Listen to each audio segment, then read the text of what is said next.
Tani është momenti të flasim pak për shqetësimet e fermerëve dhe jo vetëm. Qeveria miratoi ligjin e ri për tokën bujqësore. Por çfarë do të thotë konkretisht? Për këtë kemi në lidhje direkte Eduard Sharkën. Zoti Eduard, përshëndetje dhe mirë se erdha. Përshëndetje, faleminderit për ftesë. Atëherë qeveria miratoi ligjin e ri për tokën bujqësore. Çfarë do të thotë konkretisht ky lloj ligji dhe ju pse e kundërshtoni? Fundmi qeveria ka miratuar disa ligje që kanë lidhje me sektorin e bujqësisë. Për sa i përket tokës bujqësore kemi dy ligje në parlament. Njëri që lejon 40% të sipërfaqes tokës punueshme të kthehen në parqe fotovoltaike apo në depozita energjie, dhe ligji tjetër për shitjen e tokës bujqësore të shtetësve të huaj. Në fakt i kundërshtojmë të dyja, sepse mendojmë që janë ligje të gabuara dhe të pastudiuara. Unë kam dyshime të arsyeshme që këto ligje janë ligje për interesa të caktuara dhe jo në interes publik apo të shumicës së fermerëve. Sepse po flasim për ligjin që jep të drejtë 40% të tokës bujqësore të kthehet në park fotovoltaik. Ne jemi vendi që kemi tokë punueshme më pak për frym popullsisë në të gjithë Evropën. Jemi vendi që kemi më pak. Dhe kur je në këto kushte, kur raporti import-eksport është 3-1, 3 njësi vinë nga eksporti për ushqim dhe 1 eksportohet, kur kemi evadim të tregut nga produktet e importit, synimi është të rrisim produktin vendas. Mirë po, produkti vendas rritet në dy mënyra. Qoftë duke ruajtur sipërfaqen që ke dhe duke mbjellur gjithë, sepse dihet që ne nuk e shfrytëzojmë gjithë sipërfaqen e punueshme, qoftë edhe duke rritur rendimentin.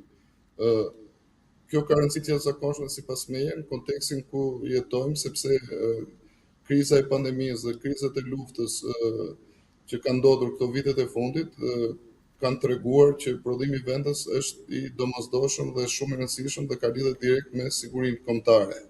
Dhe të marrësh të fusësh në fuqi ligje që lejojnë që toka bujqësore të përdoret për qëllime tjera, qoftë për qëllime prodhimi energjie dhe jo për prodhimin e produkteve bujqësore, unë mendoj që është në cënon sovranitetin ushqimor dhe drejt për drejt cënon dhe sigurinë kombëtare. Ne duhet luftojmë që ta shtojmë tokën e punueshme, të ruajmë këtë që kemi. Është bërë një masakër në tokën bujqësore në periudhën e tranzicionit, sepse është ndërtuar vend pa vend në parcela shumë pjellore, por tani doli edhe ky ligj dhe do lejojë që toka bujqësore të kthehet në parqe fotovoltaik.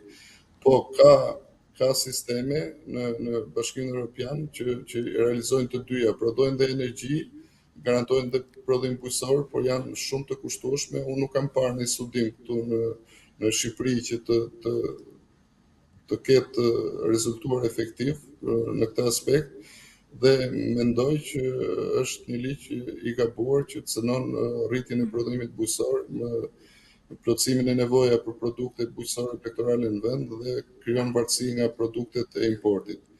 Kurse ligji tjetër që lejon shitjen e tokës shtetas të huaj e gjej pa vend, për mua është i pakuptim, sepse unë nuk besoj, ndoshta qeveria ka dhëna që ne nuk i dim, nuk i njohim, ka interes nga shtetas të huaj që të vinë tokë bujqësore për të investuar dhe për të prodhuar produkte bujqësore. Në rast se marrin tokë bujqësore dhe gjejnë mekanizma të tjerë artificia ligjore për të kryer veprimtari të tjera, si për shembull kjo e prodhimit të energjisë, do kishte interes nga shtetas të huaj. Kurse në kushtet që është bujqësia jonë, që paktën 5 vitet e fundit dhënat e statit tregojnë që sektori është në recesion, kur kemi rritje të produkteve të importit në tregun ton, unë nuk besoj që ka interes të... Si po ja del bujku shqiptar? Bujku shqiptar është në ditët më të këqija të këtij tranzicioni. Kriza ciklike të tregut, që do të thotë çdo sezon kemi tonelata të produktit bujqësor që ngjelet stok dhe hidhen në kanal. Janë shpenzime që shkojnë dëm dhe bujku jonë është një ekonomi vulnerabël dhe e ka të vështirë mas disa sezoneve të dështuar të rimarrë veten dhe të merret përsëri me bujqësi.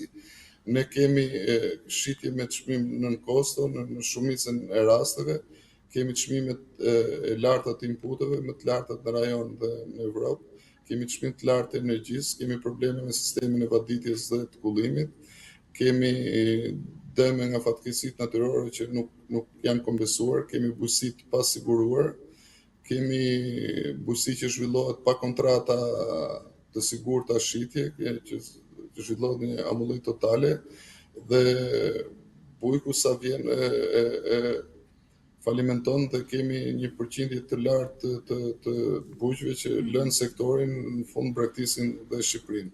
Rënja e prodhimit e tregon këtë dhe rritja e importit të produkteve bujqësore plektorale që vijnë nga rajoni. Jemi vendi më pak i subvencionuar në bujqësia sektori më pak i subvencionuar disa herë, mund të themi deri në 4 deri në 5 herë më pak nga rajoni dhe deri në 10 herë më pak nga subvencionimi nga Bashkimi Evropian. Qeveria ka folur për instrumenta financiar, kredia e butë, fondi garancisë sovrane, sfundmi u miratua dhe ligji për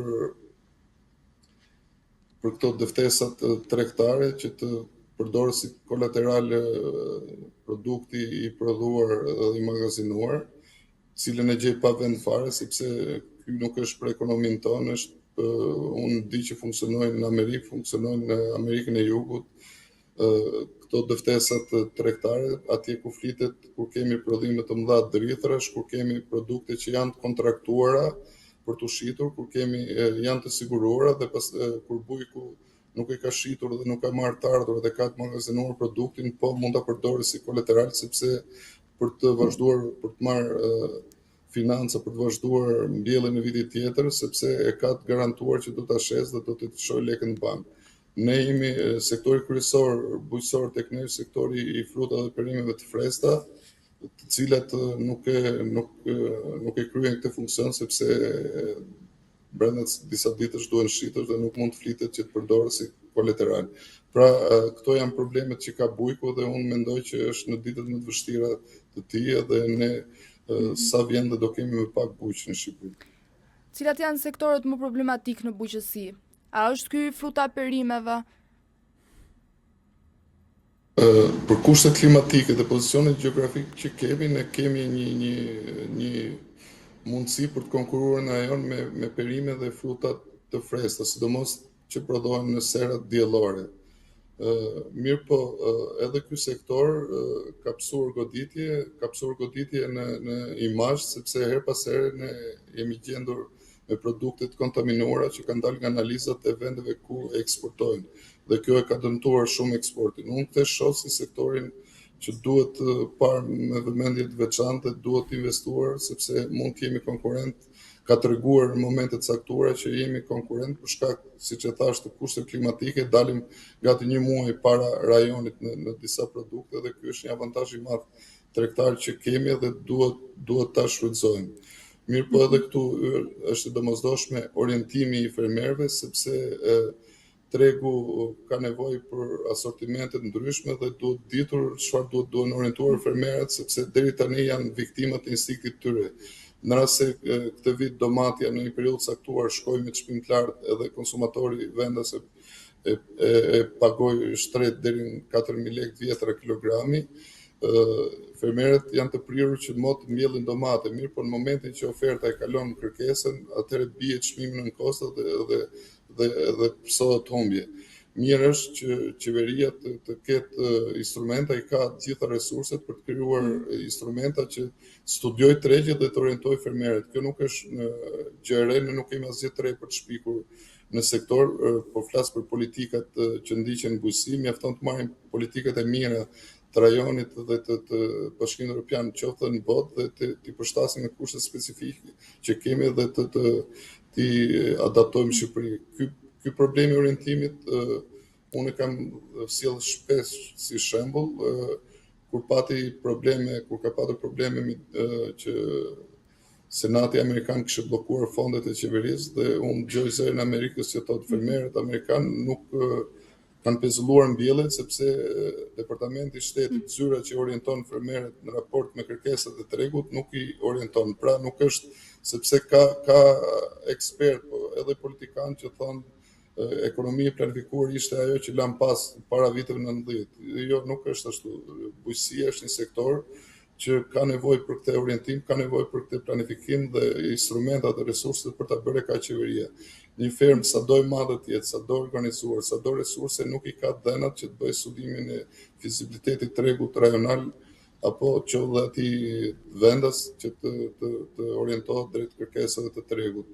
Unë të shoh si defekt madh të kësaj qeverie, unë kam një postulat timin që në rast se do të duam të qeverisim bujqësinë, duhet të fillojmë orientimi. Pastaj momentin që ti orienton fermerin çfarë duhet miell, ke marr goxha përgjegjësi mbi vete si qeveri, por kjo është qeverisje. Pastaj ka edhe instrumenta të tjerë që luftojnë krizat e tregut, që mbrojnë produktin vendas, që mbrojnë fermerin nga falimentimi. Është një nga instrumentet të rëndësishme që tek ne është lënë pasdore dhe nuk është zhvilluar është industria agropërpunuese. Po i marr një shembull konkret. Në Maqedoninë Fqinjë, Maqedoninë e Veriut, edhe atje ndodhin kriza tregu, ka raste që tregu nuk e përthith produktin e freskët, qoftë mollën, qoftë produkte tjera, mirë po atje është shkruar në mënyrë eksplicite në ligjin për bujqësinë që shteti ndërhyn. Shteti i thot fabrikave të përpunimit të mollës që ju duhet bleni mollën e fermerëve, por faturat i pagun shteti në kohën e krizës dhe krijohet kjo simbiozë midis industrisë agropërpunuese dhe fermerit dhe industria pastaj te produkt që ka marrë falas që ka paguar qeveria, ka krijuar tregje dhe vitin tjetër e blen vetë te fermerët. Për grurin atje për shembull është shkruar në mënyrë eksplicite në ligj që në rast se nuk e përthith tregu e blen shteti me çmim mesatar të tregut. Tek ne jemi larg këtyre politikave, në kuadrin e sindikatës kemi çuar projekt ligje duke adaptuar këto dispozita të ligjit për bujqësinë të Maqedonisë Veriut, nuk patëm asnjë kundërshtim nga deputetët, por u hodh në kalendat greke dhe ligji është akoma në siptar e parlamentit dhe nuk është miratuar. Sa të sigurta e kuptoj, sa të sigurta janë produktet bujqësore që dalin në treg, pasi pesticidet mbi normën mbeten në shqetësim akoma, dhe ku po dështon sistemi i kontrollit? Ky është një shqetësim shumë i madh. Përveç asaj që është kryesore që ka ndikim në shëndetin publik që prevalon mbi të gjitha, por unë e thashëm përpara, dëmton dhe imazhin e produkteve tona dhe sjell dhe një kaos, një situatë kaotike në treg, një frikë te konsumatori dhe për këtë përgjegjësia gati 100% është institucionet shtetërore. Tek ne institucioni që ka marrë përsipër që është ngarkuar të ketë përgjegjësinë dhe të zgjidhë problemin e sigurisë ushqimore është AKU-ja.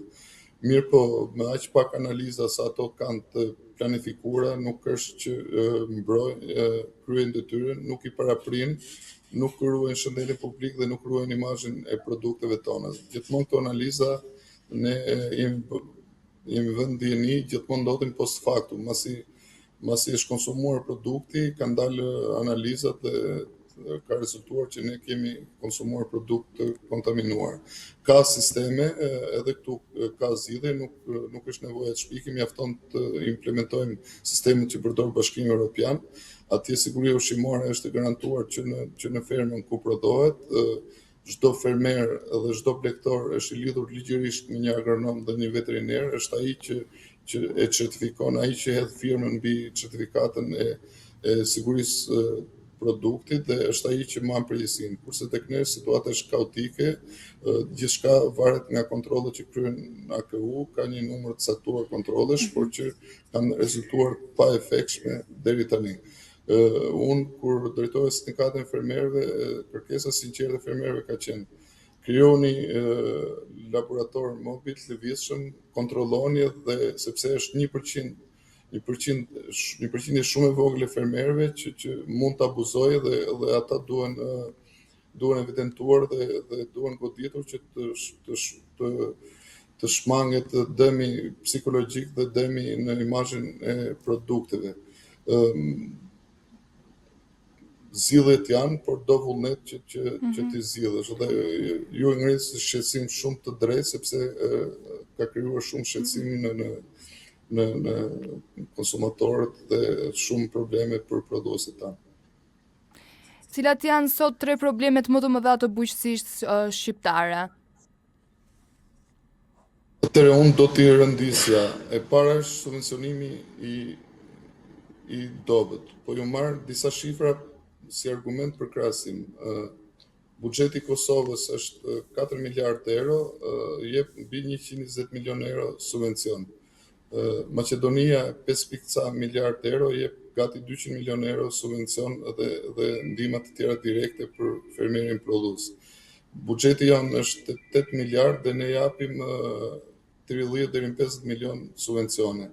Në shifra në përqindje, në mesatare e rajonit është 3,5% buxheteve të këtyre vendeve i merr sektori i bujqësisë dhe një specifik tjetër shumë e rëndësishme, nga këto 3,5% që merr Ministria e Bujqësisë në këto vende, 70% shkojnë subvencionime direkte për fermerët dhe 20-25% për shpenzime tjera të ministrisë. Tek ne, Ministria e Bujqësisë merr 1,5% shpenzime të buxhetit dhe 70% e kësaj shifre shkon për shpenzime tjera të Ministrisë së Bujqësisë dhe vetëm 25 deri në 30% shkon subvencionim direkt për fermerët.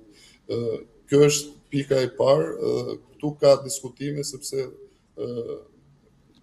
ka rëndësishme shumë dhe mënyra se si skemat e subvencionimit.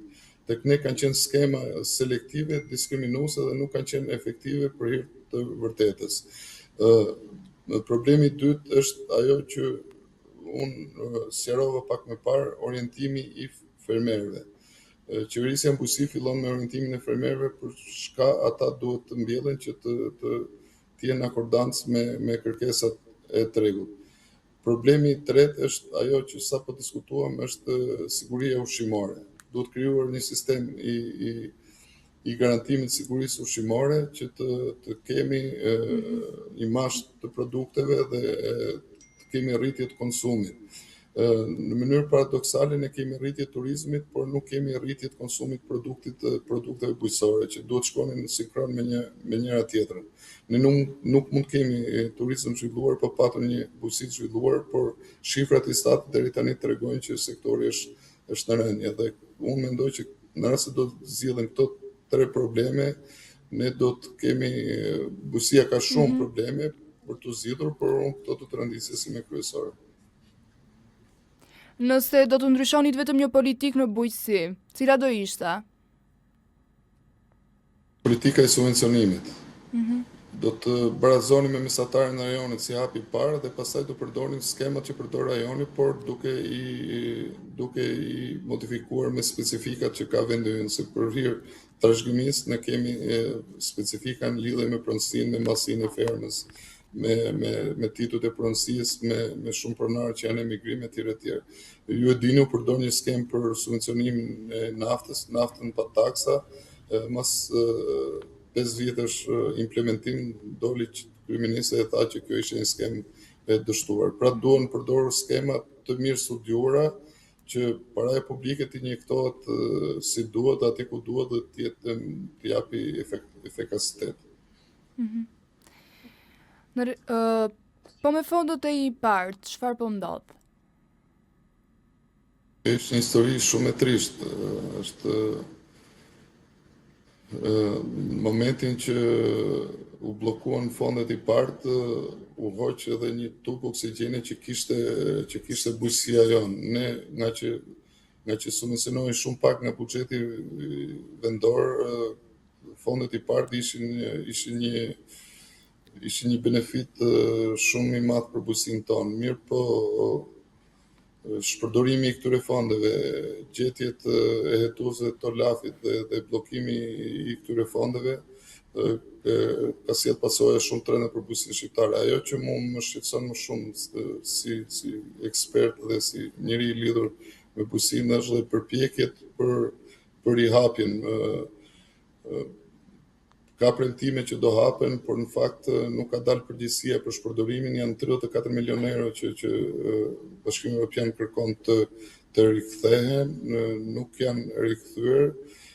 Kemi një reputacion të humbur një institucioni të akredituar që u desh shumë punë për të akredituar SBR-ja që shërbente si agjenci për distribuimin e fondeve i parë. Tani e ka humbur atë kredibilitet. Unë besoj që zgjidhja më shpejt do të ishte binjakëzimi me një agjenci tjetër në nivelin e Bashkimit Evropian që të merrte ajo përsipër distribuimin e këtyre fondeve që deri kur të rifitonin kredibilitetin e duhur institucionet shtetërore.